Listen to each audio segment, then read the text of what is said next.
Hi hello வணக்கம்.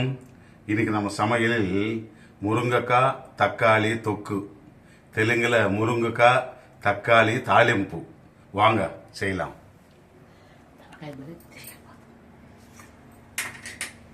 தக்காளி முருங்கைக்காய் போட்டு வெங்காயம் போட்டு நல்லா வதக்கணும். அது ஒரு பொரியல் டைப்பு தொக்கு மாதிரி வரும். சூப்பராக இருக்கும் டேஸ்ட்டு. அது வேறு சாதத்தில் போட்டு பெச்சின்னு சாப்பிட்டா கூட நல்லா இருக்கும். சைட் டிஷ்ஷாக வச்சுக்காம இதே ஒரே டிஷ்ஷு சாதத்துக்கு போட்டு பெச்சின்னு சாப்பிட்ற மாதிரி சூப்பரான டிஷ்ஷு. பாருங்க எப்படி செய்யலான்னு பார்க்கலாம். இது ஒரு சின்ன சின்ன வெங்காயம் ஒரு 4 கட் பண்ணி வச்சுருக்கேன். ஒரு 3 தக்காளி, 2 முருங்கைக்காய்.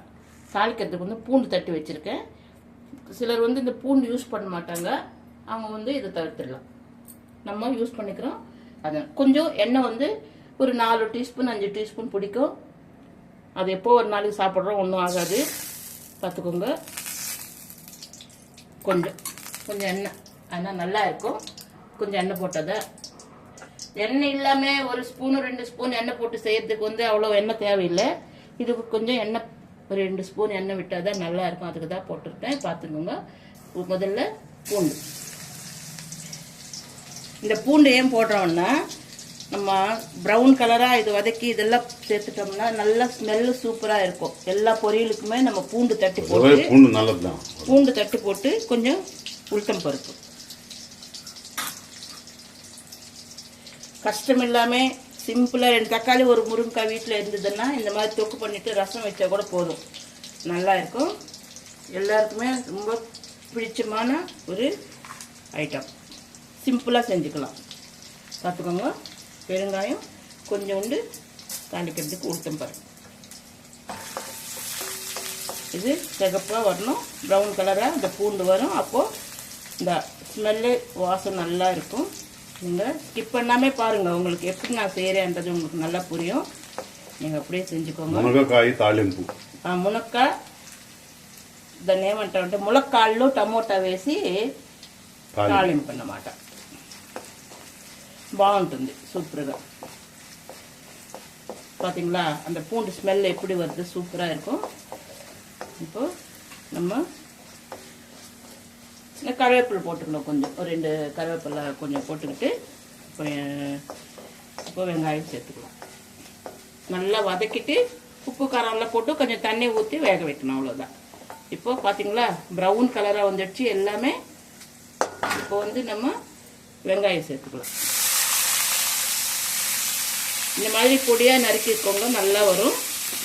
ஏன்னா சீக்கிரமாக வெங்காயம் வெந்துடும். அதுக்குள்ள வெறும் முருங்கைக்காய் மசாலா போட்டு கூட சாப்பிட்டு பண்ணிக்கலாம். அது இன்னொரு நாளைக்கு செய்கிறேன். இன்றைக்கி தக்காளி முருங்கைக்காய் போட்டு செஞ்சுக்கலாம். இது சப்பாத்திக்கு கூட நல்லா இருக்கும். பூரி சப்பாத்திக்கு கூட சைட் டிஷ்ஷாக நல்லா இருக்கும். சாதத்துக்கும் நல்லா இருக்கும், சப்பாத்திக்கும் நல்லா இருக்கும். இது நல்லா வதங்கணும். ஆனால் கொஞ்சம் லேட் ப்ராசஸ்ஸு. இப்போ இந்த முருங்கைக்காய் தக்காளி எல்லாம் ஒன்றா போட்டு வதக்கிக்கிட்டு உப்பு காரம் போடணும். இந்த தக்காளி வெங்காயம் நல்லா வதங்கிடுச்சு. இப்போ முருங்கைக்காய் சேர்த்துக்கலாம். முருங்கைக்காய் ஒன்றும் வதக்க வேண்டியதில்லை, தக்காளி வெங்காயம் தான் நல்லா வதங்கணும்.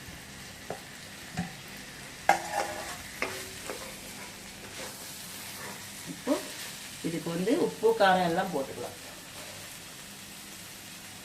பார்த்தீங்களா, அதுக்கு தகுந்த மாதிரி உப்பு, மஞ்சத்தூள், இது மிர்ச்சி காரம்.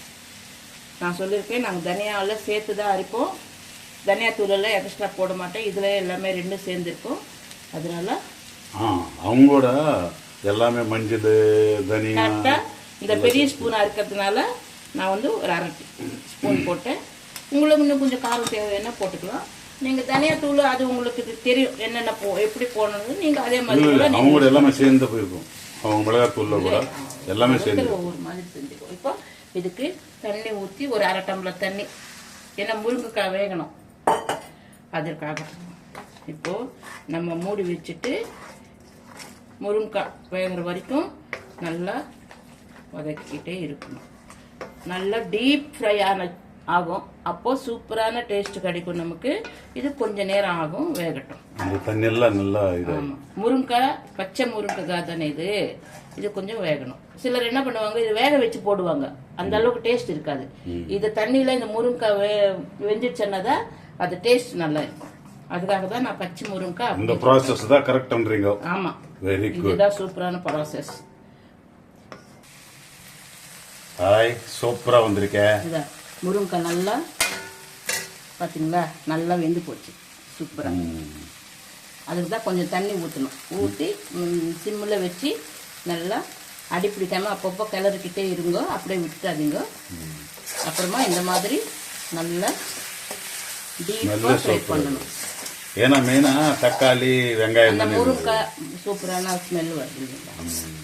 ஒன்றும் இல்லை, இது போட்டு சாப்பில் போட்டு பிசைஞ்சு சாப்பிட்டா சூப்பராக இருக்கும். நீங்கள் இதே மாதிரி செஞ்சு சாப்பிடுங்க. லைக் பண்ணுங்க, ஷேர் பண்ணுங்க, கமெண்ட் பண்ணுங்க. இதுதான் தக்காளி முருங்கைக்காய் தொக்கு. Okay okay, thank you ma'am.